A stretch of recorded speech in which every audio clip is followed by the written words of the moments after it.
Dobrý deň, dobrý večer. Moje meno je Zuzana Labašová a vítam vás na ďalšom webinári Komenského inštitútu. Tieto webináry sú umožnené vďaka našim partnerom a jedným z nových partnerov je aj Ministerstvo školstva, takže sme radi, že sa tu môžeme s vami takto stretávať, zdieľať informácie.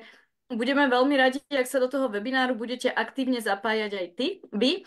Takže ak máte akékoľvek otázky pre naše hostky, budeme veľmi radi, ak ich položíte do chatu pod tento streamovaný webinár. No a teraz by som vám už rada predstavila naše dnešné hostky. Sú nimi pani Jarmila Javorková a pani Soňa Puterková zo Slovenskej komory učiteľov. Dobrý deň, ďakujem za pozvanie. Dnešná téma je taká náročnejšia a je to v podstate profesijný rast a to sa týka každej učiteľky, každého učiteľa, ktorý učí na školách.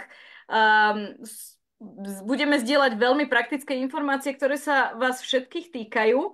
Takže ja by som možno začala prvou otázkou a ešte raz by som vás chcela vyzvať, aby ste sa aj vy pridali a pýtali sa otázky, ktoré vás v tejto téme zaujímajú. Takže prvá otázka, dámy. Aké benefity nám môže profesijný rast v práci priniesť? No, profesijný rast je vlastne vec, ktorá je našou povinnosťou počas našej pedagogickej kariéry a zároveň je to aj naše právo. Čiže my máme právo sa vzdelávať počas našej pedagogickej kariéry a zároveň máme niekoľko povinností zo zákona 138, to je zákon o pedagogických a odborných zamestnancoch. Máme si povinnosť napríklad udržiavať a rozvíjať profesijné kompetencie, ktoré sme nadobudli v štúdiu na vysokej škole. Potom popri svojej práci sa samozrejme musíme vzdelávať aj individuálne, pretože mnohé naše odbory sú také, že stále sú tam nejaké nové poznatky a máme nové zdroje, takže stále sa vzdelávame aj samostatne. Mnohí ľudia chodia na rôzne konferencie a tak ďalej, ale ten profesijný rozvoj, ktorý je vlastne v tom zákone taký kľúčový, tak to je profesijný rozvoj, ktorý má niekoľko možností a niekoľko fóriem vlastne, ako sa vzdelávať. Čiže sú to rôzne formy vzdelávania, ktoré poskytujú rôzni poskytovatelia. Máme napríklad hneď po nástupe, po skončení vysokej školy, začínajúci učiteľ má vlastne vzdelávanie, ktoré sa volá adaptačné. Potom škola organizuje ako povinné aktualizačné vzdelávanie, potom v rozsahu nejakých 10 hodín. Potom je inovačné vzdelávanie a to je vlastne teraz asi najviac v kurze, pretože v rámci tohto vzdelávania a plánu obnovy sú akreditované organizácie, ktoré vzdelávajú, tak vlastne to financovanie, a to budeš sa pýtať asi neskôr, tak to sa dá aj prostredníctvom toho plánu obnovy teraz, vlastne minulý školský rok a tento. A potom ešte sú vzdelávania, kedy vlastne nadobúdate nejakú novú kvalifikáciu a podobne. Čiže tých fóriem, treba chcete stať riaditeľom, chcete robiť triedného učiteľa a podobne, tých fóriem je veľmi veľa. No a aký je teda, čo si sa pýtala, že aký je prínos, čo nám to môže priniesť, tak jednak my sme učiteľia, ktorí sa radi vzdelávame a nemusíme byť takto ani veľmi donúcovaní zákonom, ale zároveň to je jeden prínos. Prínos to má pre výchovno-vzdelávací proces predovšetkým, podľa mňa, lebo tam sme odborníci. A zároveň tretí prínos je, a vlastne podľa mňa nesmieme nám zabúdať, a to je aj ten finančný, pretože keď si povieme pravdu, tak ten plat naozaj neodráža tú našu kvalifikovanosť, že my sme vysoko kvalifikovaní odborníci a mali by sme teda dostávať iný plat, ale pri tých inovačných vzdelávaniach, špecializačných a tak ďalej, tak tam pri atestáciách hlavne sa posúvame v plate. Ďakujem. Áno, na to možno aj smerovala hlavne tá moja otázka, lebo v Komenského inštitúte robíme mnoho vzdelávaní, aj krátkych, aj dlhších, aj intenzívnych. A často nám padajú tie otázky od učiteľiek, učiteľov, že no ale čo z toho máme? Tak samozrejme ten hlavný benefit je, že získame nové zručnosti, vedomosti, nástroje, ale samozrejme aj ten finančný benefit je určite pre mnohých poteší. Ja by som pri tejto príležitosti, ak teda dovolíš, ak to nenaruší náš plán, tak ja by som aj zazdielala takú tabuľku platových taríf, ak je to užitočné. A tam v tej tabulke vlastne učitelia, ktorí o tom nevedia, treba začínajúci, tak uvidia, že aký je ten platový posun, keď človek treba s tou atestáciou postupí zo samostatného na prvoatestovaného alebo druhoatestovaného, tak to je jedna vec. A druhá vec sú príplatky, ktoré sú ošetrené v zákone 553, kde vlastne je to zákon o financovaní a tam sú vlastne všetky tie príplatky v paragrafe 14e. No, takže to, ak ja tak narýchlo môžem zazdieľať. Poďme sa na to pozrieť, keď sa o tom rozprávame. Pardon, ale tu sú tieto platové tarify. Áno, ja ich trošku zväčším a vlastne tu vidíte tie platové tarify začínajúci samostatný pedagogický zamestnanec, to je 7. platová trieda, a 7., 8. je s 1. a 9. s 2. atestáciou. Čiže toto je platová tarifa a tu vidíte tie rozdiely nejakých cca 150 eur mesačne, dajme tomu medzi tými jednotlivými kariérovými stupňami. A potom sú teda tá prax, tam už sú také menšie sumy. Hej, takže... Čiže tá pracovná, teda tie vzdelávania nás posúvajú v rámci tých pracovných tried, hej? Správne to chápem. Atestácie nás posúvajú. Toto je začínajúci učiteľ. On, keď absolvuje adaptačné vzdelávanie, tak sa dostane do 7. ako samostatný učiteľ. A keď absolvuje prvú atestáciu, tak je v 8. a keď absolvuje druhú, tak je v 9. OK. Dobre, ja ešte pridám, že nie je to len priamo o tom plate, lebo vidíte, tam dole máte roky odpracované, ale zároveň nezabudnite, že my máme funkčný plat. To znamená, že všetky príplatky, ktoré dostávame, sa nám rátajú ako keby z funkčného platu, z výšky funkčného platu. To znamená, že je iné mať 3%, alebo teda príplatok za triednictvo, keď máte druhú atestáciu a iná výška bude, keď máte vlastne napríklad ste len samostatný pedagóg. Super. Ďakujem veľmi pekne. Teraz sa možno dostaneme k tomu, že aké formy toho profesijného rastu existujú, lebo už sme sa bavili o atestáciách, hovorili sme o inovačnom vzdelávaní, že keby sme si to skúsili tak zhrnúť, že aké možnosti teda sú. Dobre, tak vlastne to, čo som začala vymenovávať, tak to sú tie formy vzdelávania. Vlastne, ak sa teda rozprávame o akreditovanom vzdelávaní ministerstvom školstva, to máte aj v Komenského inštitúte už, to máme aj my v komore učiteľov, kde vlastne sa zaoberáme nielen profesijným rastom, ale vlastne všetkými týmito zákonnými normami a práve spúšťame to 50-hodinové tzv. Inovačné vzdelávanie. Takže zároveň aj pozývam účastníkov, že môžu sa toho vzdelávania zúčastniť aj u nás, aj u vás, pretože je to financované z plánu obnovy, k tomu sa dostaneme teraz, alebo môžete si to dať preplatiť z plánu obnovy. No a ja teda zazdielam to, čo hovorí zákon zasa, to mám vlastne v tejto prezentácii a mám tu vlastne... čo je profesijný rozvoj, to sú práva, povinnosti, ale tu dole, vydržte chvíľočku, toto som presne nechcela, ale 6, myslím, to je. Nie. Aha. 13. Typy vzdelávaní, aké sú. A to je toto. Áno, čiže toto všetko je rozpísané v zákone 138. Kvalifikačné vzdelávanie, keď napríklad skončí učiteľ vysokú školu, magisterské štúdium, tak je kvalifikovaný vlastne, lebo to je podmienka ísť s vysokoškolským vzdelaním. A keď je to učiteľ materskej školy, tak môže mať stredoškolské vzdelanie, a môže byť aj bakalár, trebárs. Ale ak teda nemá napríklad pedagogické vzdelanie niekto a chce učiť, tak si urobí doplnkové pedagogické štúdium. To je jedna možnosť. Druhá možnosť je, chcete učiť predmet, myslím si, že to učitelia vedia, Zuzka, ty neučíš v praxi, takže to možno, že nevieš, ale rozširujúce štúdium. Hej, takisto, za to sú dokonca aj kredity dnes, alebo teda tie príplatky. Funkčné vzdelávanie, ak chce niekto robiť vedúceho zamestnanca, špecializačné, ak chce byť učiteľ špecialista, tak v niektorých prípadoch má, alebo bude mať povinnosť si to urobiť, ale zase má za to príplatky 3%. To tomu funkčnému platu. Adaptačné vzdelávanie, to je to, čo som spomínala, že je povinnosťou školy každý rok organizovať. Je to v týchto školských rokoch už minimálne 10 hodín a maximálne Adaptačné pre 24. začínajúcich. Aha, pardon, adaptačné pre začínajúcich a aktualizačné to, čo organizuje. Obidve organizuje inak škola. No a potom máme tie inovačné vzdelávania a posledné je predatestačné. Zatiaľ sa žiadne predatestačné podľa mojich informácií neuskutočnilo a ak je to teda príprava na atestáciu, tak napríklad NIVAM organizuje inovačné vzdelávanie, kde teda vlastne to nahrádza ako keby to predatestačné. Za inovačné máme príplatky. Ešte tu mám jednu tabuľku. Áno, tak ja to dám takto, že na celú obrazovku, aby ste videli.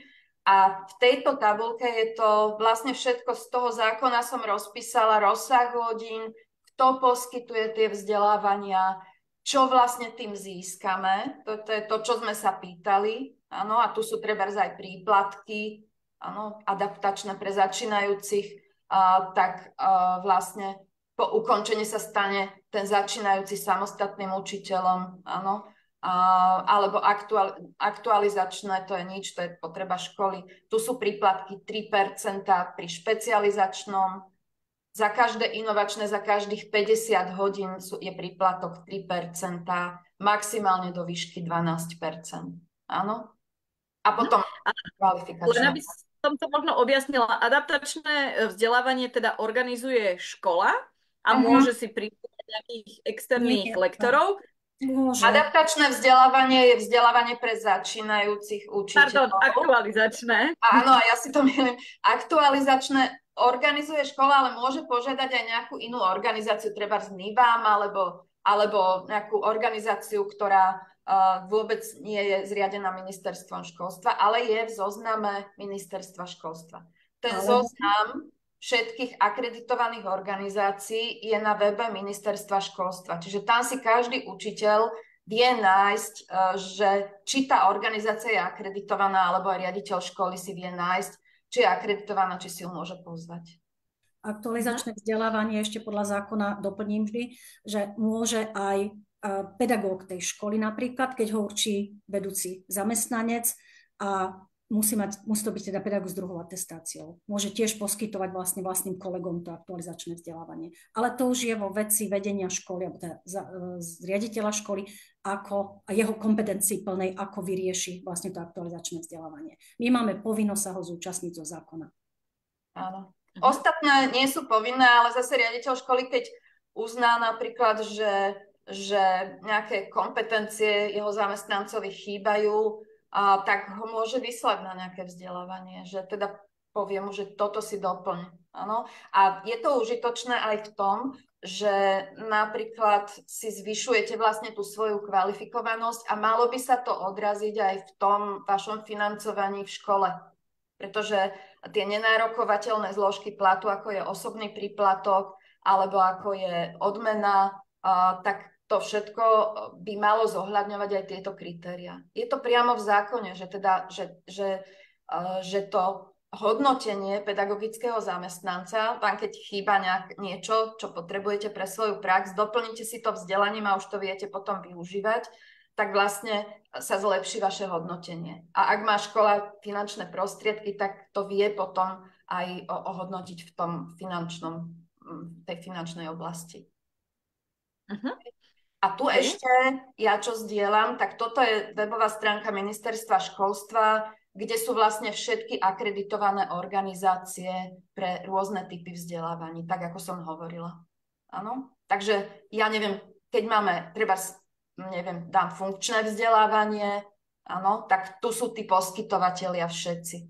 A tu sa mi otvorí taká tabuľka a ak ju teda ešte zase zväčším, to sa asi nepodarí veľmi zväčšiť, ale tu vidíte, že poskytovateľmi funkčného vzdelávania sú vysoké školy, rôzne, a potom je tu taká, že mladý podnikavec, nezisková organizácia, Inštitút celoživotného vzdelávania, Inšpirácia a tak ďalej. Katolická univerzita, NIVAM. Áno, toto sú organizácie, to je funkčné. Ale inovačné to má niekoľko strán, napríklad špecializačné tiež má niečo. Dobre, ja ešte doplním v rámci toho inovačného, keď hovoríme, že prečo to prizvukujeme, že akreditované a čo to znamená. Samozrejme, že pedagógovia sa vzdelávajú podľa oblasti, ktoré sa chcú zlepšiť, ale musia si byť vedomi toho, že inovačné vzdelávanie, ktoré nie je akreditované, za to si nemôžu žiadať príplatok za profesijný rozvoj a nedostanú osvedčenie o absolvovaní akreditovaného inovačného vzdelávania. To znamená, že vzdelávajú sa pre seba, ale za to nemôžu dostať príplatky, ak teda chcú pri tomu vzdelávaniu ešte aj ten 3% príplatok za 50 hodín profesijného rozvoja. Ak rátajú s tým, že nájdu si vzdelávanie a zároveň teda chcú aj príplatok, tak v tom prípade musia siahnuť na akreditované vzdelávanie, to znamená pozrieť si ten zoznam organizácií alebo poskytovateľov akreditačného vzdelávania.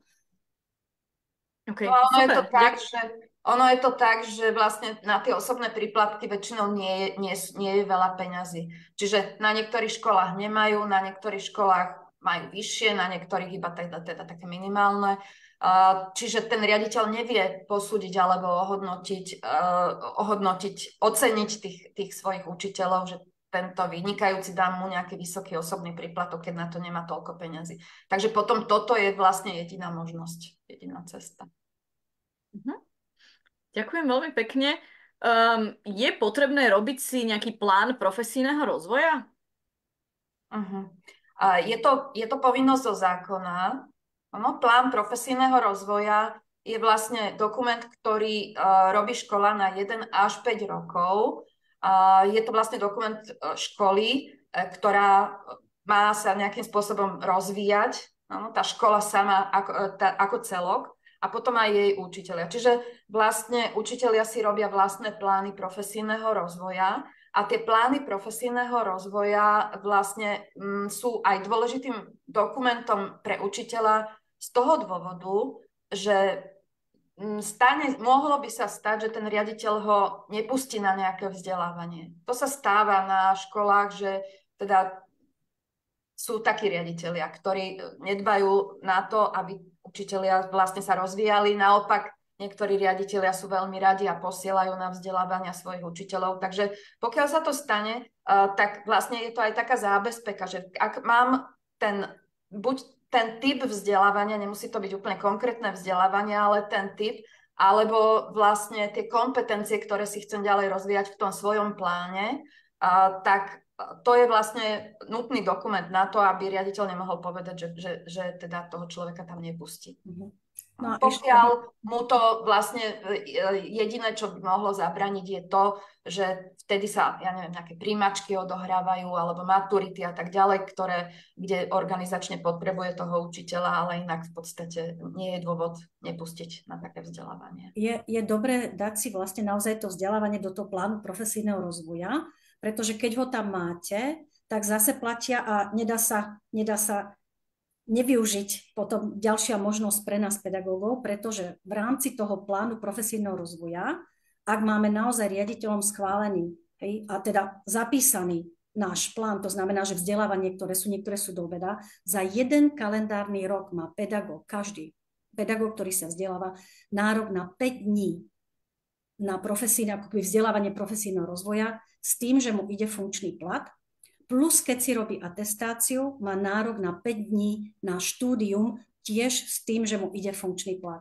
Čiže keby si jeden pedagóg robil vzdelávanie a zároveň atestáciu v jednom kalendárnom roku, tak vlastne má nárok až na 10 dní. Samozrejme, že dopredu sa musí dohodnúť so svojím zamestnávateľom. Zase ja to teda pozdielam, to, čo Jarka hovorila, že vlastne ako podporuje ten zamestnávateľ profesijný rozvoj a tu je to, že musí to byť v súlade s potrebami školy, s požiadavkami na našu prácu a s potrebami toho zamestnanca konkrétneho. Čiže takto si vyberáme vlastne svoje vzdelávania. Pokiaľ sa chceme vzdelávať v niečom inom, tak to robíme v osobnom voľne za vlastné peniaze. Tak, ale potom je tu v zákone vlastne, že riaditeľ alebo teda zamestnávateľ prizná príplatok. Nie je tu, že môže priznať, ale ak je to s týmto v súlade, tak ten príplatok sa zároveň aj prizná od prvého dňa nasledujúceho kalendárneho mesiaca. Áno, tu sú tie príplatky vypísané, že aké sú percentuálne. Vlastne o ten príplatok musíte požiadať. Áno? Odkedy on požiadate, tak to zákon neurčuje. Čiže ak absolvujete vzdelávanie, tak nemusíte hneď po jeho skončení požiadať o príplatok, ale rozhodnete sa podľa toho, ako to potrebujete.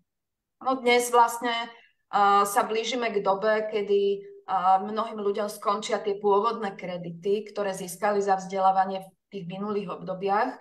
A teraz už teda máme príplatky za rozvoj. Tie kredity pôvodné vlastne sa stali príplatkami za rozvoj, ale platia len do augusta 2026. K tomuto sa ešte vrátime neskôr, o tých zmenách sa budeme neskôr baviť. Ja by som sa vrátila ešte teda k plánu profesijného rozvoja. Že povedzme, že naplánujem si vzdelávanie na daný školský rok, zapíšem si ho do plánu profesijného rozvoja a vedenie školy mi ho musí schváliť. Hej? Čo ak proste vedenie to neschváli? Je možné, že povie, že toto vzdelávanie jednoducho nie? No, môže sa stať, ak si vyberiete vzdelávanie nie zo svojho oboru. Keby ja som si povedal, že ja chcem chodiť na lyžiarske, idem sa robiť lyžiarsky kurz, tak samozrejme môže povedať, že nie, pretože má dosť pedagógov, ktorí tam chodia a majú vlastne napríklad telesnú výchovu, športovú prípravu. Samozrejme, že každý, keď si logicky vyberie naozaj kompetencie, ktoré patria k jeho ako keby predmetu alebo predmetov, ktoré vyučuje. A sú tam vždy také oblasti na svoj sebarozvoj, na smerom ku žiakovi, to znamená naozaj, aby sa zlepšil si kompetencie, ktoré smerujú s prácou s mládežou napríklad, alebo teda u nás so žiakmi a zároveň samozrejme aj k výchovno-vzdelávaciemu procesu. To znamená nejaké nové metódy práce, spôsoby, formy a tak ďalej, tak neexistuje, aby to bolo niečo mimo teda našu parketu. No a zároveň teda doplním, že ten plán profesijného rozvoja musí byť v súlade s potrebami školy a tak ďalej. Takže ten súlad, ak tam je, tak nemá prečo neschváliť. No ak neschváli, tak potom ten postup je vždycky ako pri niečom, v čom sa vám deje krivda. Tak treba písomnú žiadosť, otázka, prečo neschválil. A ak tam nie je relevantná odpoveď, tak s tým treba ísť ďalej. Ale dôležité je aj to, že ten plán profesijného rozvoja školy sa musí prerokovať v pedagogickej rade.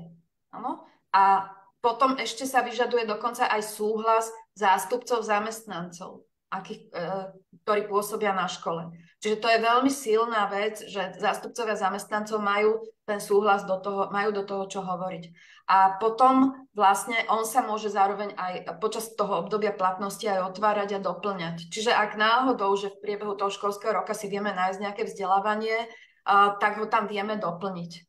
Do toho plánu, otvoriť, doplniť a potom sa musí vlastne so zriaďovateľom, to sa ešte aj zriaďovateľ je do toho vlastne zamontovaný, lebo tomuto musí riaditeľ vlastne Ešte mi k tomu, napadlo, že v podstate nie je potrebné toho plánu profesijného rozvoja si rovno dávať názvy vzdelávaní, pretože niektoré vzdelávania sa otvárajú alebo teda tí poskytovateľe otvárajú až počas roka. Je dobré si napísať tam aj kompetencie, ktorých sa chcem vzdelať. Keď nenájdem zatiaľ v tom čase naozaj priamo to vzdelávanie, ale ja si poviem, že ja sa chcem vzdelať práve v prístupe ku žiakovi, tak si napíšem zo štandardov kompetencie, ktoré teda by som si chcel zlepšiť a potom, keď nájdem vyhovujúce vzdelávanie, tak nahlásim teda, že chcem otvoriť a že chcem doplniť teda svoj plán profesijného rozvoja už o konkrétne vzdelávanie. A ako náhle mi je podpísaný môj plán profesijného rozvoja, tak mám nárok na tých 5 dní, aby som bola uvoľnená vlastne z vyučovania. Hej, že toto je vlastne, je to niečo, na čo mám právo. Ano. Mám na to právo, ale musím sa dohodnúť s tým riaditeľom. Zákon hovorí, že vyžaduje sa dohoda. No, takže právo máte. A dokonca to právo sa dá využívať vlastne celý školský rok, to znamená aj cez prázdniny.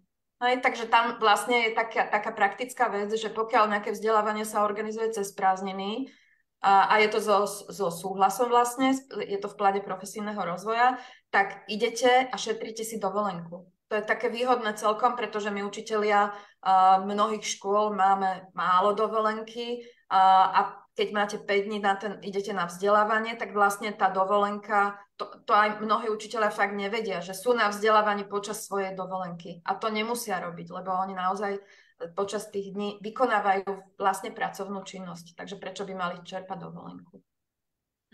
Máme tu prvú takú konkrétnu otázku od diváčky. Takže Pani učiteľka sa pýta, že či môže byť ukončenie rozširujúceho štúdia matematiky považované za absolvovanie prvej atestácie. To je prvá časť otázky, takže možno skúsme zodpovedať to.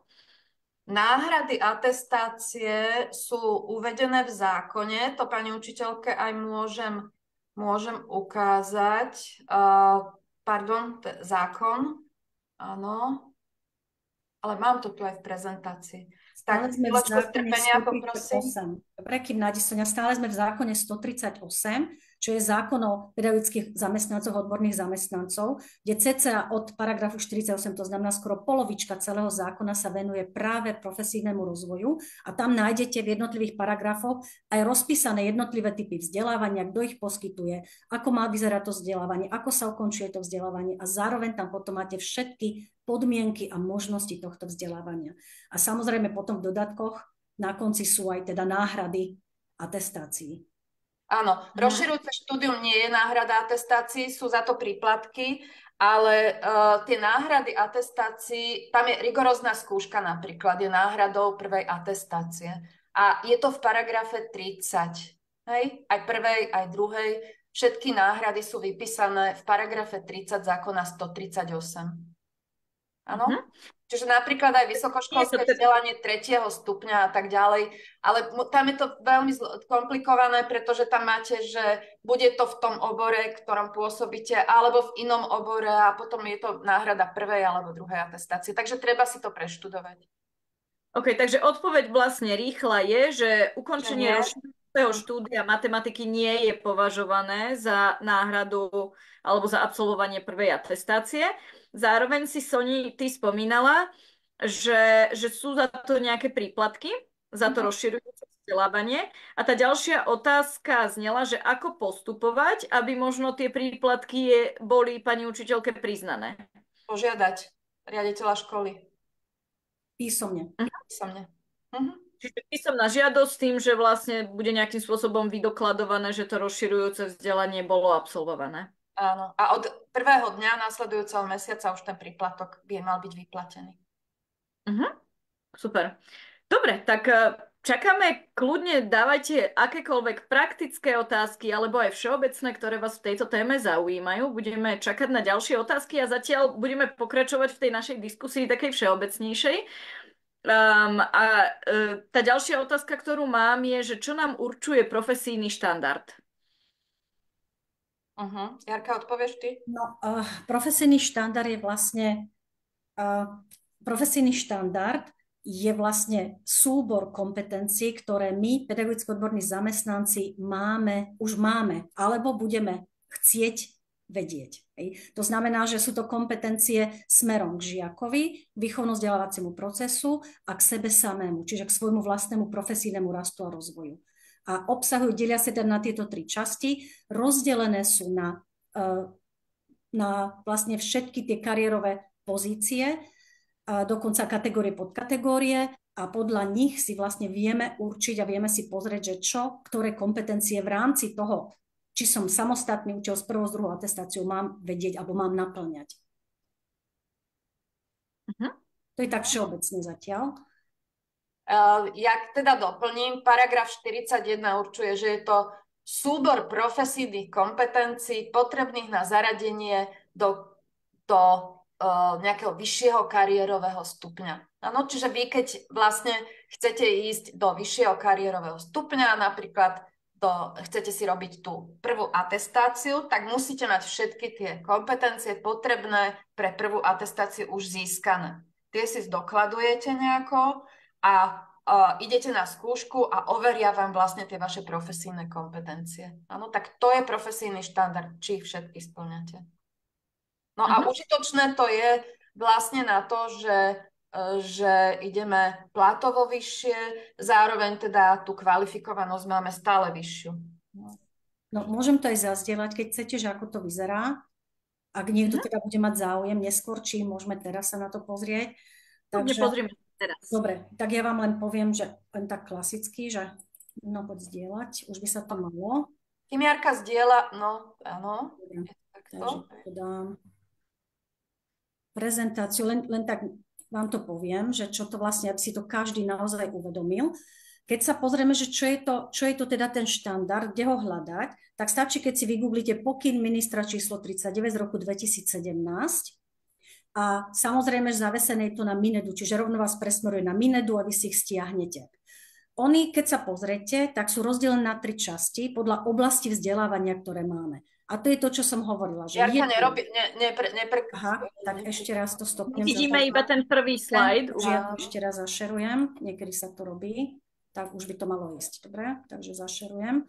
Takže už by sa to malo posúvať. Takže 3 oblasti vzdelávania sú. Jedna oblasť kompetencie, moje kompetencie smerom žiakovi, potom výchovno-vzdelávaciemu procesu a k tomu sebe samému, čiže profesijnému rozvoju.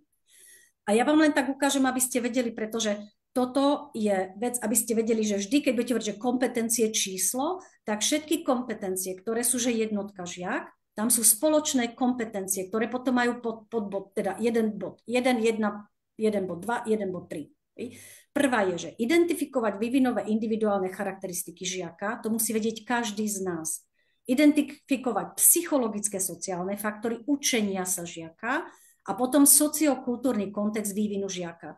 Toto sú 3 všeobecné kompetencie, ktoré platia pre každého pedagogického odborného zamestnanca. To je jedno, či je samostatný, alebo teda či už je s druhou atestáciou. K výchovno-vzdelávaciemu procesu uvidíte vždy je, že 2.1, 2.2 až teda 4. A toto je vlastne, to nám určuje všeobecne tie kompetencie, ktoré musíme ovládať v rámci práce, svojej pedagogickej práce. Čiže ovládať obsah didaktiku vyučovacích predmetov, plánovať, projektovať vyučovanie, realizovať vyučovanie a hodnotiť priebeh a výsledky vyučovania učenia sa žiaka. Keď si to premeníme na drobné, tak to je naozaj teda, že vieme obsah svojho predmetu, vieme ako ho učiť, vieme vytvoriť vyučovacie hodiny, vieme ich realizovať a hodnotíme žiakov. To je to všeobecné. A tretie, to je to 3.1 až 2, plánovať a realizovať svoj profesijný rast, seba rozvoj a stotožniť sa s profesijnou rolou a školou. Toto vám ukazujem preto, lebo keď idete na akreditované vzdelávanie, každá organizácia alebo vzdelávanie, ktoré si vyberiete, je špecializované buď na profesijný rozvoj, alebo výchovno-vzdelávací proces, alebo žiak kompetencie. Čiže dostanete aj potvrdenie, kde bude, že ste sa vzdelali na osvedčení v časti 1.1 až 3, alebo teda v 2, alebo dajme tomu v 3. Hej? To znamená, že ste absolvovali a máte kompetencie, ste nadobudli v tejto oblasti. No a potom samozrejme pozrite sa len tak narýchlo, že pre ktoré kategórie, podkategórie pedagogických zamestnancov sú štandardy vytvorené. Čiže ja si rozbalím, to bude taký balíček a vy si vyberiete samozrejme podľa toho, na akom type škole učíte. To znamená, že keď som vychovávateľ, tak si vyberiem tú časť, ktorá je naozaj že štandardy pre vychovávateľa. Takto je to delené. Dobre, ale máme profesijné štandardy aj pre odborných zamestnancov vytvorené. Takže keď som psychológ, hľadám si odborných zamestnancov, časť psychológ. A potom ešte samozrejme profesijné štandardy pre kariérové pozície, ale nás samozrejme zaujímajú práve tie prvé, druhé. No a sú aj samozrejme profesijné štandardy aj pre kariérové pozície. No, ja ešte doplním, že tie štandardy bohužiaľ sú utvorené, tak ako sú utvorené, videli ste aj ten jazyk, ktorý tam v nich je pre tie kompetencie. Robilo sa to z eurofondov a stálo to teda na nemalé peniaze. Potom tedy MPCčko, dnes NIVAM, to opravovalo. Tie štandardy sú síce vytvorené, ale nie sú schválené, takže stále ideme podľa týchto pôvodných štandardov, ktoré sú zverejnené. Ale učiteľ sa v tom musí zorientovať a keď idete robiť atestáciu, tak vlastne podľa tých kompetencií idete, pretože musíte dokladovať, že v tej praxi, že to viete robiť. Takže, to je vlastne toto, že čo ten učiteľ vlastne priebežne počas tých jednotlivých etáp vie robiť a vie sa s tým vlastne vysporiadať. Dobre, takže pokračujeme, že keď som teda samostatný, už kompetencie pre samostatnú pedagogického zamestnanca alebo odborného zamestnanca už mám, už som ich získal.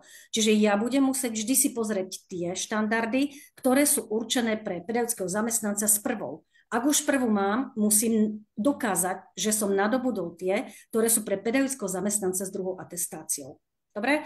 A teraz by som vám ešte ukázala, som vybrala len jeden štandard, aby ste videli, ako to vyzerá. Ako som hovorila, že sú veľmi také, ťažko povedať, že zreteľné, nezreteľné.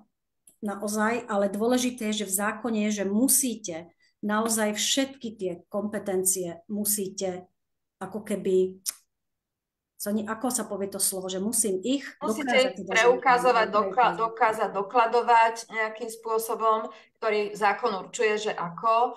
Zohráva v tom úlohu napríklad aj potvrdenie od riaditeľa, ktorý vám niektoré tie kompetencie môže potvrdiť, že ich využívate vo svojej práci, ale vlastne každá tá organizácia akreditovaná, ktorá robí atestácie, tak má nejaké svoje vlastné požiadavky. Čiže vy vlastne musíte ísť na tú webovú stránku, ja neviem, vysokej školy alebo NIVAMu a tam sú vlastne tie pravidlá, že ako sa máte správať, ako si to máte vytvoriť. Máme prehliadnuté webové stránky Katolíckej univerzity, kde chodia učitelia celkom radi, NIVAMu, kde majú už podrobné pokyny, ako to robiť, tie svoje portfólia, tie atestácie, ako prebiehajú.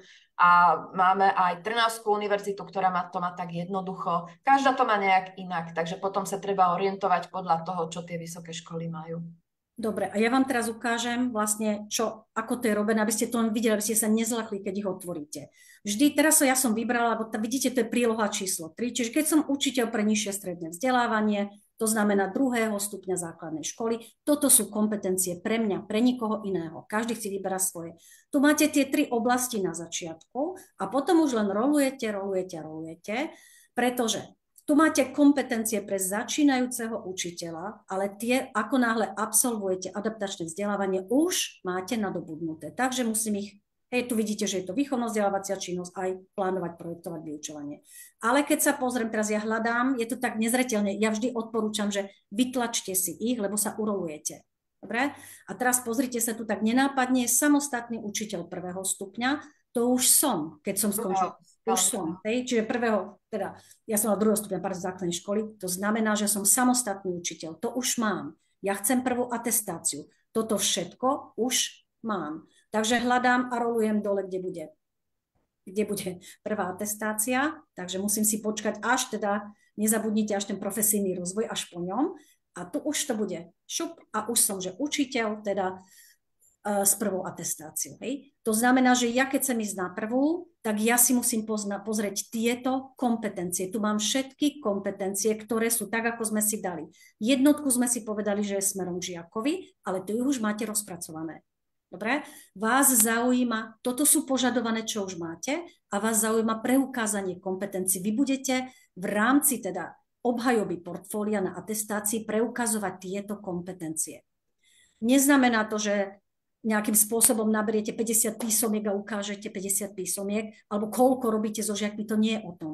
Vy si dobre musíte pozrieť, čo tá kompetencia znamená. Niekedy sa dajú aj pekne prepojiť, nemusíte úplne každú jednu, ak sa vám dajú logicky prepojiť, a nejakým spôsobom dokážete, že naozaj používate metódy, nástroje na identifikáciu problémov, prekážok, napríklad žiaka. Môžu tam byť vaša korešpondencia s rodičom. Napríklad dokonca to môže byť zápisnica z nejakej buď metodického združenia, alebo nejakej, neviem, či máte predmetové komisie alebo po predmetoch ste podelení, kde ste napríklad reagovali spolu, riešili ste s kolegami takýto problém, že ste ho konzultovali, tak by sme riešili, konzultovali ten problém. Alebo proste problémy, to znamená všetko, čo ste kedy rozhovory so žiakmi, rozhovory s rodičmi, konzultácia a tak ďalej, to všetko vlastne môžete využiť na to, aby ste túto kompetenciu preukázali. A takto pôjdete. Mám takú konkrétnu otázku. Môžem spýtať od diváčky, že či môže kompetencie potvrdiť aj mentor, ak je učiteľ, ktorý chce robiť prvú atestáciu v mentorskom programe Regionálneho centra podpory učiteľov ako mentí. Čiže či ten mentor môže byť ten, čo podporuje. Rozumiem otázke, zákon je stále 138, že vám buď preukazujete vy, alebo riaditeľ školy. Riaditeľ tam je, že alebo, čiže buď si to každú preukážete vy, alebo sú kompetencie, ktoré vám vie preukázať riaditeľ školy. Len pozor, nezabudnite, že to, že vám podpíše kompetencie, že ste ich mali, neznamená, že nebudete vedieť o tej obhajobe. On vám síce podpíše, ale vás sa môžu na obhajobe opýtať, že ako ste túto kompetenciu, čo vám teda máte podpísanú riaditeľom školy, ako ste to riešili, čo ste riešili, teda ten za problém, alebo aké kompetenciu ste získali. Takže treba sa na to pripraviť, dobre? Ale v zákone 138 ste len vy preukázaním všetkých kompetencií, všetkých zatiaľ v zákone, alebo riaditeľom školy. Nikto iný tam nie je zatiaľ v zákone uvedený. Dobre. Tak, inak, čo sa týka legislatívy, ešte doplním, je to v zákone 138 o pedagogických odborných zamestnancoch. Je tam vlastne časť atestácie, ktorá sa tomuto celému venuje a potom máme aj vyhlášku o vzdelávaní v profesijnom rozvoji. A tam je vlastne aj povedané, že čo vám môže potvrdiť ten riaditeľ školy a čo nemôže, lebo tvorivú činnosť napríklad vám nemôže potvrdiť. Čiže tie dôkazy o tvorivej činnosti, tie tam musíte mať tak či tak. Ale všetko ostatné vám vie potvrdiť riaditeľ, ale tak ako povedala Jarka, naozaj pri tej obhajobe sa vás môžu čokoľvek opýtať v rámci toho vášho portfólia a to naozaj musíte byť konkrétni. A pripravený. Ďakujem. Máme ďalšie otázky, takže ja by som rovno prešla na ne. Ďalšia otázka je, či musí absolvovať triedny učiteľ nejaké špecializačné vzdelávanie v programe, špecializačné vzdelávanie triedneho učiteľa, ak chce vykonávať činnosť triedneho učiteľa. Nie, triedneho učiteľa môže vykonávať aj začínajúci učiteľ a špecializačné vzdelávanie nie je povinnosťou. Áno, je to ošetrené v zákone, to isté je napríklad aj uvádzajúci učiteľ, tam je to také komplikovanejšie ešte, pretože tam napríklad uvádzajúci učiteľ by mal mať prvú atestáciu, mal by mať špecializačné vzdelávanie, aj tam sú odklady nejaké a opäť ten zákon hovorí, že dokedy je ten odklad do 2026, kedy tie špecializačné nie sú povinné a zákon reaguje aj na to, že tých uvádzajúcich učiteľov ktorí spĺňajú podmienky na školách, nie je veľa, takže môže to byť aj uvádzajúci učiteľ z inej školy, kde sa dá požiadať. A keď sa nedá požiadať z inej školy, tak to môže byť ten, ktorý má minimálne 10-ročnú prax napríklad. A keď nie, tak to môže byť vedúci pedagogický zamestnanec. Čiže v tom zákone to je tak, že teda tieto kariérové pozície špecialistov majú rôzne výnimky a rôzne riešenia. Ale zatiaľ teda triedny učiteľ nie je povinnosť absolvovať špecializačné vzdelávanie. Ale ak ho absolvujete, tak už za to špecializačné vzdelávanie máte príplatok 3%. 5%, ale keď si robíte keď si robíte... A za triednictvo máte 5%. 5%, pardon, za triednictvo, 3 za... To vlastne máte ako keby, hej, v profesijnom rozvoju 3%, ale keď idete na vzdelávanie pre uvádzajúcich, tak nemáte za ňo príplatok. A príplatok za uvádzanie máte len v tej dobe, kedy uvádzate kolegu. Čiže to nie je tak, že stále máte nejaký príplatok. Len vtedy, keď uvádzate začínajúceho kolegu. Super, ďakujem. Ďalšia otázka je tu ohľadne pedagogických asistentov. Či má pedagogický asistent postupovať podľa štandardov uvedených v prílohe 10 pokynu? Áno, zatiaľ ešte tie nové neviem, či sú v platnosti. Nie. Ešte nie sú. Pedagogickému asistentovi je to tak, že vlastne sme aj v komore učiteľov sme bojovali za to, aby mohli mať prvú atestáciu, ale staré štandardy vlastne sú iba pre samostatného. Takže zatiaľ teda si nemôže robiť tú prvú atestáciu. Čo máme informácie, tak sú také, že v tých nových štandardoch to teda je vlastne tie nové štandardy, keď sa príjmú a že vraj sa to očakáva okolo, neviem, či júna, júla, takže až vtedy to bude vlastne platné. Dokonca ani tie nové, neviem, či sú robené pre prvú atestáciu, ale ak teda otázka mierila k tomuto. Keby nie, tak nám tam ešte dopíšte konkrétne, že čo ste chceli počuť, ale teda až zatiaľ teda prvá atestácia sa nedá robiť u pedagogických asistentov. Máme posledných 15 minút webináru, takže ak ešte máte otázky, tak rýchlo píšte, aby sme ich stihli zodpovedať. Ja by som sa rada ešte dotkla jednej dôležitej veci a to je o tej zmene, čo sa vlastne týka uznávania nejakých, že bol predtým ten kreditový systém, teraz sa prechádza na nejaký iný, ktorý bude platný od roku 2026. Môžete nám povedať o tých zmenách, ktoré nás čakajú? To To nie je že zmena, ktorá nás čaká, to už je platné vlastne od novelizácie. To začalo novelizáciou zákona 138 z roku 2019 a prešlo sa na nový systém. Kedysi, vy viete, teda pedagógovia vedia, tak začneme, že buď nadobudli 6 alebo 12%, ktoré mali vlastne k platu. Nový zákon tej novelizácie určil dĺžku, alebo teda dĺžku platnosti kreditov, teda už sa to zmenilo na profesijný rozvoj, príplatok za profesijný rozvoj na 7 rokov. No ale keďže už pedagógovia mali už tých 30 až 60 kreditov, tak sa preklopili, že až teda budú platiť do roku 2026 a to je čas, kedy si teda pedagógovia môžu teda inovovať, prehlbovať, rozširovať svoje vedomosti nové. Takže vlastne končia 31.8. a vy teda by ste už teraz mali v rámci teda toho svojho profesijného rastu si môžete teda do výšky 12% nadobúdať ako keby nové inovovať, nadobúdať, prehlbovať, rozširovať nové vedomosti, znalosti, kompetencie na to, aby teda sa stali teda ako keby príplatkami za profesijný rozvoj. Takže staré ten rok 2026 je vlastne ten hraničný, kedy končia tie staré kvázi kredity, ktoré všetky platia do 2026, to je jedno, kedy ich ten človek nadobudol, končia a odvtedy buď tým učiteľom, ktorí si neurobia nové vzdelávania v tomto systéme, tak klesne plat o tých 12%. A keď si to urobia, podľa toho, koľko si urobia, tak tam budú mať tie príplatky. Ano, čiže buď 3, 6, 9 alebo 12%. A odvtedy, ako si to uplatnia, tak im to bude platiť zase 7 rokov.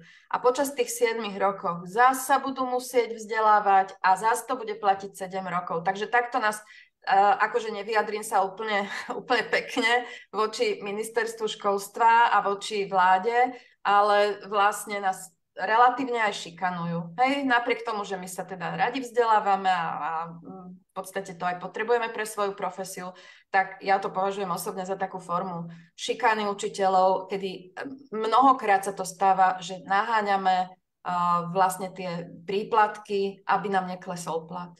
Hej, takže to je to také ale zárukou, nie je to zároveň takou garanciou toho, že ten učiteľ na sebe naozaj naďalej a kontinuálne pracuje a vzdeláva sa a ide ako keby s dobou a hľada nové nástroje na výučbu? A je to taký tlak na to, aby sa to dialo, ale veď poznáme aj učiteľov, ktorí sa na to úplne vykašľú, že nie je to úplne záruka, že on si povie, že však jemu to nestojí za to. A na druhej strane zase sa uvažuje aj o tom, ak si sa dotkla toho nového systému, že by sa dali tým riaditeľom škôl vlastne väčšie možnosti na odmeňovanie svojich učiteľov nejakým spôsobom, že by sa tam nejaké formy príplatkov vlastne dali, ale zase to má skryté rizika, pretože kritéria odmeňovania naozaj musia byť transparentné, verejné, čitateľné, aby nikto netrpel pocitom krivdy a aby všetci boli s tým spokojní a aby to vedeli, že za toto mám. Takže je to také ošemetné dávať vlastne nejaké financie, samozrejme riaditeľ, ktorý je osvietený a má na tej škole naozaj tie kritéria takéto transparentné. Máme pracovný poriadok, takže tam naozaj by to malo byť všetko dané už dnes, ale zase, čiže naozaj to odmeňovanie a to, že áno, máš pravdu, že keď je to ošetrené takto, tak by to mohlo byť zárukou, že tí učitelia sa stále vzdelávajú. Ale zároveň my musíme mať systém vzdelávania kvalitný a ten nemáme kvalitný. Naozaj ten systém vzdelávania, ktoré tu máme, ktokoľvek môže vzdelávať a aj tie akreditácie podostávali aj organizácie, ktoré podľa môjho názoru nie všetky si to úplne zaslúžia. A nejaká spätná kontrola tu neexistuje. Napríklad zverejňovanie hodnotení tých vzdelávaní, to je taká naša srdcovka, že vlastne my by sme boli veľmi radi, keby každá tá organizácia zverejnila všetky dotazníkové hodnotenia transparentne na svojom webe. Ono je v zákone už povinnosť zverejňovať to hodnotenie, len každý si to berie po svojom. Samotný NIVAM zverejňuje to hodnotenie tak zapatrošene nejako a tak štatisticky vlastne, že vychádza im tam, že sú všetky vzdelávania úplne super a každý lektor je výborný, Ale nie je to pravda. Hej? A my napríklad máme dotazník, ktorý zverejníme ešte aj s tými poznámkami všetkými, takže my to máme transparentne na webe a takto by podľa mňa mala postupovať každá organizácia, aby ten učiteľ si vedel tam to prečítať, vedel by si nájsť, že tento lektor nie a toto vzdelávanie tam to bolo trošku také horšie, ale toto je výborné a chodte tam a naozaj sa tam veľa dozviete. A to nefunguje Čiže v zatiaľ. podstate taký systém recenzií, hej, že vyberáme Áno, si podľa tej tak, kvality. presne Prišli tak by tam sme mali. ďalšie 4 otázky, takže aby sme to stihli, aby som sa pustila do toho. Jedna otázka. Som samostatný učiteľ na základnej škole. Je mojou povinnosťou urobiť si prvú, druhú atestáciu? Nie, Profesíne sa vzdelávam, rozširujem svoje vedomosti cez webináre, online ponuku rôznych organizácií a tak ďalej. to je v Toto poriadku. je Nie, ale veľká škoda. No, nie je to povinnosť, ale je to veľká škoda, hlavne z toho finančného hľadiska, pretože takýto učiteľ, ktorý sa stále vzdeláva, tak pravdepodobne aj nadobúda tie kompetencie. To, čo sme nehovorili, je vlastne to, že ak sa učiteľ stane po absolvovaní adaptačného vzdelávania sa stane samostatným, tak potom musí mať ešte 5 rokov dobu, kým to všetko nazbiera.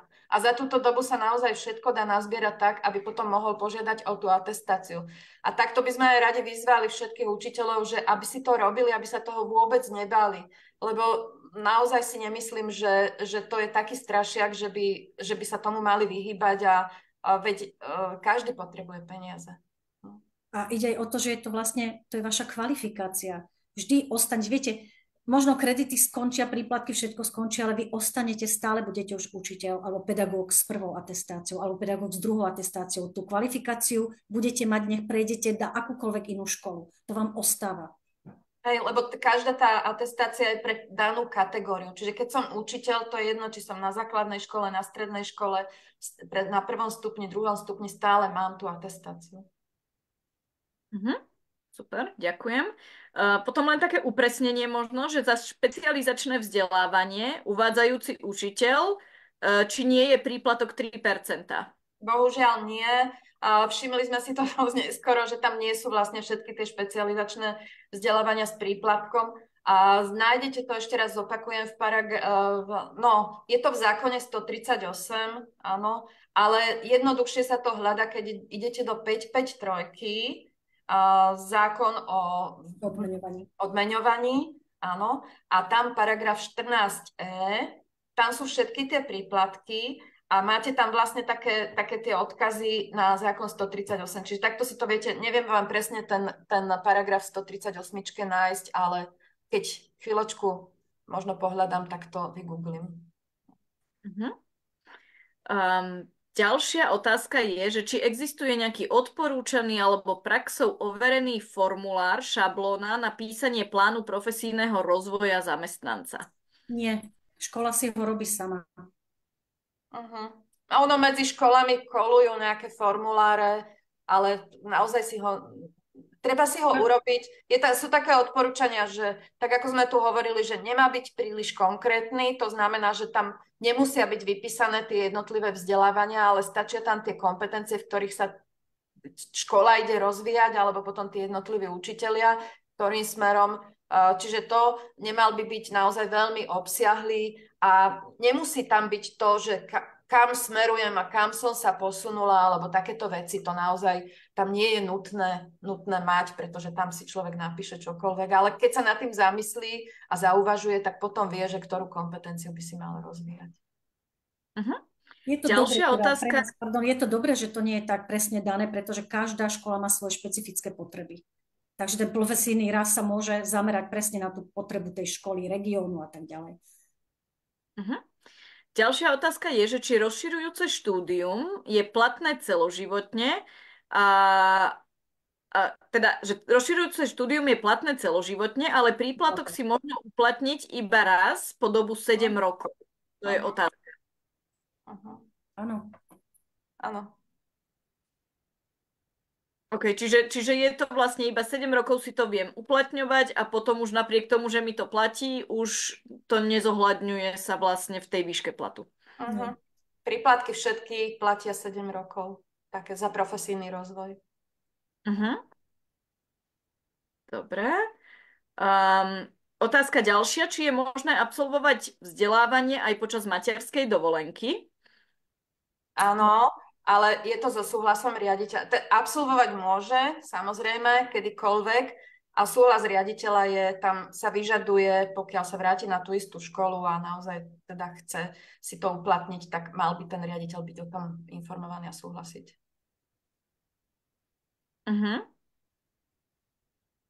Okay. Taký dotaz skôr, že chcela by som si urobiť prvú atestáciu, ale nenašla som nikde predatestačné vzdelávanie. O tom sme sa bavili na začiatku, ale skúsme možno k tomu viac povedať. Ja len toľko, že predatestačné vzdelávanie nie je povinné pre toho, kto si ide robiť atestáciu. Čiže je to len taká ponuka, ale nie je povinné ho absolvovať. Keď si pozriete zákon 138, tam je presne rozpísané, že čo teda tá atestácia je, ako bude vyzerať. A zároveň, ako už Sonička spomínala, že keď sa budete hlásiť niekam, hej, tak na stránke tej danej organizácie, ktorá má kompetenciu vykonávať, alebo je akreditovaná na vykonávanie atestácií, majú vždy požiadavky. Čiže tam máte krásne rozpísané. Videla som už aj videá na stránke. Hej. To znamená, že oni vám porozprávajú, vysvetlia vám tam všetko, alebo si tam všetky detaily prečítate.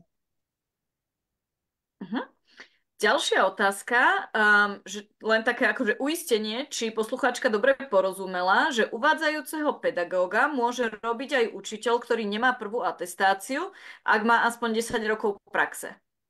Áno. Hej. Je to v zákone 138, kde sú vlastne všetky tieto ustanovenia vypísané. Naozaj je tam, špeciálne sa venuje tento zákon práve uvádzaniu.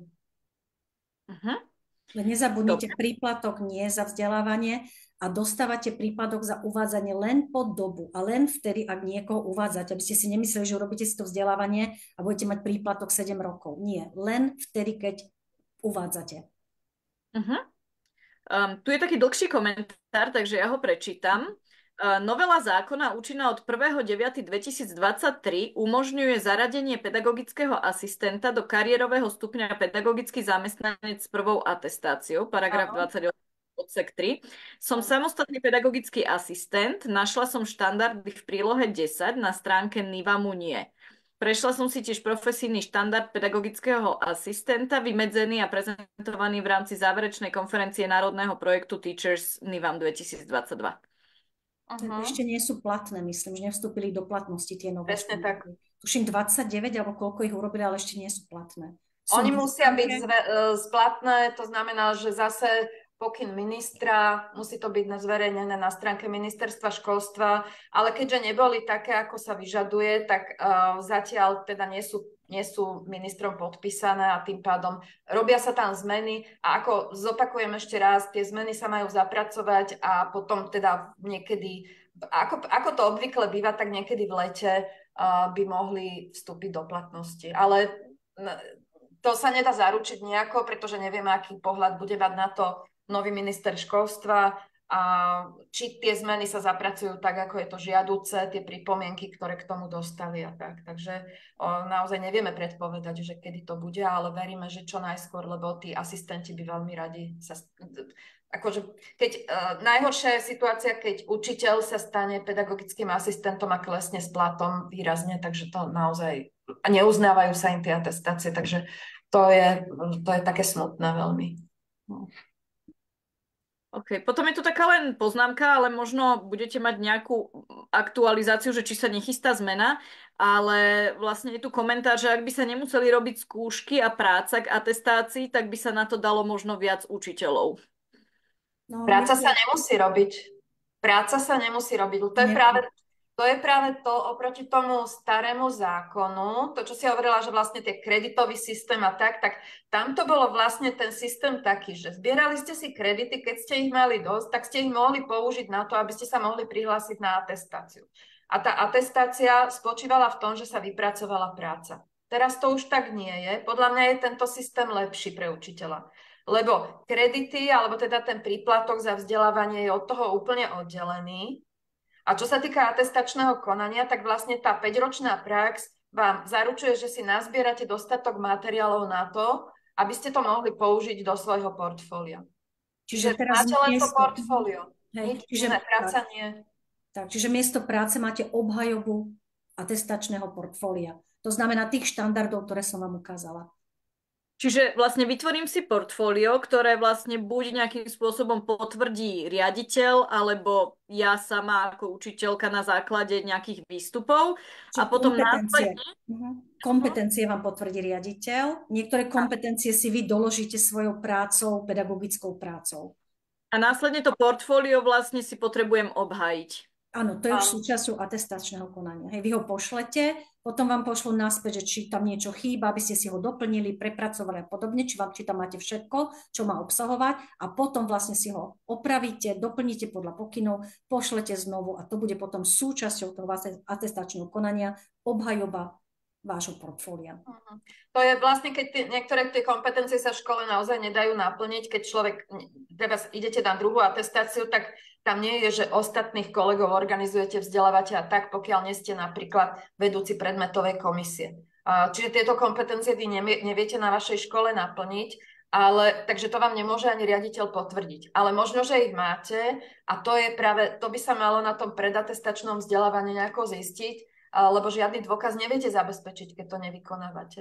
No a môžete robiť, ja neviem, mentora, môžete vzdelávať na inej škole a podobne, takže dá sa to obísť, ale teda, keď nejakú kompetenciu nemáte, malo by byť predatestačné vzdelávanie. Zatiaľ teda, veď nám to prišlo, to potvrdenie, že nenašli ste ani vy, a teda potom by to malo byť inovačné vzdelávanie, ktoré by ste mali absolvovať. Od pána Sitarčeka my sme sa dozvedeli, že veď tam tú kompetenciu na tom vzdelávaní nadobudne, čiže vlastne to vzdelávanie je zárukou toho, že už tú kompetenciu ten človek má. To potvrdenie z toho vzdelávania je zárukou, že tú kompetenciu získal vzdelávaním sa. Nezabudnite, ešte chcem tak pripomenúť tak v dobrom, že nezabudnite, keď veľa vecí robíte v rámci teda toho metodického združenia alebo tej vašej predmetovej komisie alebo predmetu, tak nezabudnite, že všetko aj vašim dôkazom do portfólia môže byť zápisnica. Zápisnica, kde budete mať rozpísané teda, že ste sa prihlásili, ale napríklad ste kolegov vzdelali v nejakej oblasti, podľa nejakého vzdelávania, ktoré ste robili. Nezabudnite, že to môže byť aj samoštúdium, takže môžete si naštudovať nejaké materiály, vychádzať z vlastnej praxe a oboznámite tým kolegov. Čiže im to vlastne odprednášate, ako keby naučíte a to už je vlastne napríklad aj teda malý dôkaz toho, že pracujete aj teda takže v prospech teda tej školy, v prospech predmetu, už nie len teda v prospech seba, ale že svoje vedomosti, znalosti viete už využiť v prospech teda celého predmetu, vyučovania predmetu. Ale nezabudnite do zápisnice a tam môže byť tiež súčasťou pri niektorých kompetenciách v rámci teda vášho atestačného portfólia. Alebo napríklad robíte individuálny vzdelávací plán program pre študenta, pre žiaka, lebo veľa triednych to robí, tak aj to je jeden z dôkazov. Hej? Alebo nejaký dotazníková forma to každého napadne, hej? Alebo robíte špeciálnu písomku pre nejakého žiaka, ktorý, ja neviem, ja som robila písomku pre slabozrakú žiačku, tak som to prispôsobovala tomu, aké mala potreby individuálne vzdelávacie, tak toto všetko sú dôkazy. Určite to robíte všetci a nebojte sa toho, pretože naozaj v tej praxi sa stretneme s mnohými situáciami, ktoré tam sú, ktoré viete použiť. Čas sa nám kráti a otázky sa stále kopia a pre mňa aj to je signál toho, že naozaj tu je veľa otázok, ktoré učitelia a učiteľky majú, takže ja na úkor aj toho, že trochu natiahneme tento webinár, tak máme 4 otázky a 5. prišla práve, takže skúsme tak, že rýchlo skúsiť zodpovedať na všetky. Takže prichádzajú ďalšie a ďalšie. Kde je možné nájsť presné informácie, ako na atestáciu po novom? Skúsme tak stručne odpovedať. Zákon 138 a na stránku organizácie, ktorá vykonáva atestácie. Oni majú vždy podrobný rozpis presne, čo k atestácii potrebujete. Super, ďakujem. Dôkazom, ako ste hovorili, môže byť aj zápisnica v PK, ktorú si píšem sama ako predseda PK. Musí mi ju niekto ešte podpísať? Zápisnicu je dobre všeobecne, nie je to nejaký úzus, ale vždy jeden podpisuje a jeden je overovateľ. A musíte tam mať napísaných členov, ktorí sú tak ako klasická zápisnica. Kto bol prítomný, zapisovateľ a overovateľ. Takže 2 podpisujú. Ak si chcem pripravovať atestačné portfólia portfólio asistenta už teraz? Myslíte, že pripravované, ale zatiaľ neschválené štandardy budú výrazne odlišné od tých, ktoré sú uvedené v pokyne ministra? Budú len jednoduchšie ako keby prezentované, lebo ten jazyk je niekedy taký zložitý, takže mali by byť cca približné, veď nám sa práca nemení. Hej? Takže či smerom žiakovi, či smerom vyučovaciemu procesu, či smerom sebe samému je rovnaké, tie 3 veľké oblasti, čo som vám ukazovala, takže budú jednoduchším jazykom, ale určite si už robte a robte si podľa tých starých štandardov. Nie, Jarka, asi si to neporozumela úplne tej otázke. Je to ten asistent, ktorý ešte nemá tú prvú atestáciu v starých štandardoch, v nových áno. Aha, podľa nových. Zmeny, ak neboli nejaké výrazné pripomienky, lebo my nevieme, aké boli pripomienky, ale ak neboli nejaké zásadné pripomienky, čo predpokladám, že k tomu asistentovi neboli, tak by sa nemali meniť, čiže určite sa podľa nich pripravujte. Pardon, tak som sa, že určite áno, hej, tak prepáčte. Dobre, ďalšia otázka. Dobrý večer, som samostatnou učiteľkou v materskej škole. Mám ukončené vysokú školu, ale nie predškolskej pedagogiky, ale mám strednú odbornú školu pedagogickú. Uznali mi vysokú školu a tak som zaradená do vyššej platovej triedy. Otázka znie, že ak si urobím atestáciu, postúpim do ešte vyššej platovej triedy, alebo vlastne zostanem v tej istej triede. Čo tým vlastne získam? Pri atestácii postupíte do vyššej platovej triedy. Čiže tak, ako sme ukazovali tie stupne 7, 8, 9, áno, tak to je aj v prípade učiteľky materskej školy s vysokoškolským vzdelaním, áno. A ešte jedna otázka od tej istej poslucháčky. Ak som začínala ako asistentka učiteľa, počíta sa mi aj toto do 5-ročnej praxe, ktorú potrebujem na podanie žiadosti o atestáciu? Myslím, že nie. Nie, to je iná kategória. Musí byť tá istá kategória. Čiže učiteľ. Pedagogický asistent je iná kategória. OK, teraz... Veľmi špecifická otázka. Ktorí z riaditeľov, prípadne obaja, majú kompetenciu schvaľovať inovačné vzdelávanie na súkromnej spojenej škole, zahranično-slovenská škola je to, keď na škole je administratívny riaditeľ a pedagogický riaditeľ, ktorý nehovorí po slovensky? Tak vám to administratívny napíše a ten druhý vám to podpíše. Štatutár asi. Obidva, neviem. Zamestnávateľ, kto je zamestnávateľom? Zamestnávateľ a štatutár je jeden z nich asi, pravdepodobne. Nie som si tu úplne istá v tomto prípade, lebo nemáme také otázky. Určite ten, čo tomu rozumie, potom to vysvetlí druhému a tento podpíše. Nie, musí mať tú kompetenciu jeden z nich, určite, štatutár. To by mal byť administratívny asi. No uvidíme, to sa musíte, prosím, zistíte u seba. Ale pri podpise kompetencií tomu zase podľa môjho názoru rozumie viac ten pedagogický. No, nech si to dá podpísať obomi. To je lepšie. OK, super. Týmto sme vyčerpali všetky otázky od poslucháčov. Ja mám ešte jednu otázku ohľadne možností financovania profesijného rastu. Neviem, či by ste vedeli nejakú stručnú odpoveď aj k tomuto dať?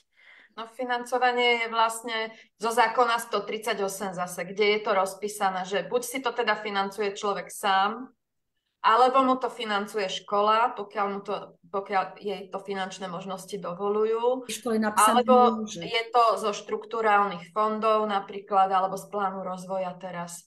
Keď si napríklad teraz, keď riaditeľ vlastne sa zapojí do toho projektu z plánu rozvoja, tak vlastne je to možné preplatiť aj odtiaľ. Čiže akékoľvek vzdelávanie, vy sa vyvzdelávate, akreditované, tak prinesiete faktúru riaditeľovi a on vám to vie preplatiť. Len nezabudnite, že sa tam musí naozaj do tej výzvy zapojiť. Tam sú na Minedoni, vedia riaditeľa, na Minedu je presne rozpísaná nová výzva, sú tam prílohy, presne všetky tlačiva, ktoré riaditeľ musí poslať. Ako náhle sa zapojí, tak by vám mali byť preplácané. Nie je to teraz limitované v tejto výzve. To znamená, že nie je tam limitované počtom vzdelávania, že 1, 2, 3. Ale pozor, za hodinu vzdelávania 3 €. Takže len aby ste rátali s tým, že ak si vyberiem perfektné vzdelávanie a bude stať 230 €, 50 hodín, tak musím si byť vedomý, že mi preplatia len 150. Dobre? Čiže... Ale dá sa to kombinovať, že si to potom doplatí človek sám, hej, napríklad. Hej, presne tak. A ešte jedna taká vec, že školy napríklad, a o tom učitelia nevedia, že dostávajú aj vzdelávací normatív, čo je určené práve na vzdelávanie učiteľov. No ale keďže máme aktualizačné vzdelávanie, tak z toho treba sa to dá financovať. Ale treba, ak je aktualizačné zadarmo, tak potom naozaj aj nejaké financie vie učiteľ zohnať, vie riaditeľ školy dodať tomu učiteľovi, no možno, že nie celé vzdelávanie, ale jeho časť. Sú učiteľia, ktorí k nám prichádzajú napríklad na vzdelávanie, ktorí povedia, že im to preplatila škola. A sú takí, ktorí hovoria, že si to platia sami. Takže naozaj záleží od školy, od ochoty riaditeľa a od jeho finančných možností. Nezabudnite, zákon hovorí môže preplatiť, čiže môže a nemusí to znamená. Ale určite treba využiť tieto financie, ktoré sú na profesijný rozvoj pedagógov, ktoré sú teraz platné na tento rok. Určite áno, pretože to nie je limitované počtom vzdelávaní a teda je určený tie 3 eurá. Akurát tým, že tie 3 eurá na hodinu sú určené. A je to do augusta 2024. Dobrý čas sa vzdelávať. Super. Čas sa nám naplnil. Ten záujem je veľký, tak možno tak na záver, že ja by som chcela pripomenúť, že celý tento webinár si budete môcť pozrieť aj zo záznamu. Nájdete ho v archíve na Facebooku Komenského inštitútu, takže kľudne sa k nemu môžete vrátiť, prečítať si, pozrieť si prípadne tie zdieľané tabulky. Ak by mali učitelia a učiteľky ďalšie otázky alebo chceli by o tom vedieť viac, viete ich odporúčiť, že kde by sa o tejto téme mohli ešte dozvedieť viac? No, na našej stránke my robíme teda 50-hodinový komplexný program, ale keďže my sme moduloví, tak jeden modul, ktorý nájdete na našej stránke SKOSK v časti vzdelávanie, je práve 4-hodinový modul, ktorý sa venuje že profesijný rozvoj a atestácie. Takže tam budeme vlastne veľmi podrobne aj s takými ukážkami, aj s tým, že teda si budú sami skúšať skupine, že ako by to urobili, takže budeme mať taký interaktívny 4-hodinový webinár. Môžu sa prihlásiť nie na to 50 hodinov alebo na tento jeden. Ja by som teda, ak dovolíš, zazdieľala aj našu webovú stránku, ak to nevadí. A vlastne toto je to komplexné 50-hodinové akreditované vzdelávanie, kde vlastne tu hneď sú aj, môžete si prečítať tie hodnotenia našich účastníkov, dokonca aj letná škola Zaježova, tu je tá prvá várka, ktorá tam bola. Čiže môžete si to všetko prečítať komplexne a konkrétne tie hodnotenia, konkrétne tie vzdelávania máme. Na boku máš tu a tam, keď klikneš tam, to je nižšie. Nižšie. A tam máš tu, napravo. Tu. Áno. A toto je obsah tých vzdelávaní. A Jarka, kde to je? Mám nárok na preplatenie napríklad, tak tuto máte napríklad, neviem, kde to máš. Dobre, tak ja by som len možno divákov presmerovala na vašu stránku, ktorú si môžu preštudovať, pozrieť si aj hodnotenia, aj vlastne náplne tých vzdelávaní, ktoré ponúkate a možno si nájdu niečo, čo je šité pre nich na mieru. Ja by som vám v tomto bode chcela poďakovať veľmi za všetky tie informácie a všetko, čo ste pozdielali s našimi poslucháčmi. A aj spätné väzby už prichádzajú, že veľmi ďakujú, že to bolo veľmi informačne bohaté, síté a ďakujeme aj my, že ste prijali ponuku na tento webinár a pevne verím, že u vás nájdu, tí, ktorí majú záujem o hlbšie informácie, u vás nájdu všetko, čo potrebujú vedieť. Dobre, ďakujem. A ja ešte poslednú informáciu, že tu bolo veľa odborných zamestnancov. Odborní zamestnanci, ktoré chcú získať nejaké otázky a odpovede v rámci profesijného rozvoja, zase sa obratia na Inklu Centrum Hatalova, naše bratislavské, ktorí poskytujú presne zase všetky vzdelávania, všetky informácie pre odborných zamestnancov. My sa sústredíme, my máme pedagogických odborných, ale oni majú priamo odborných. Takže keď niečo odborný potrebuje, nejaké vzdelávanie, čokoľvek, tak na inklúziu. Dobre, Inklu Centrum Bratislava Hatalova. Super. Ďakujeme veľmi pekne za pozvanie. Dajme pekný večer všetkým. Dobre, ďakujeme pekne. Dovidenia.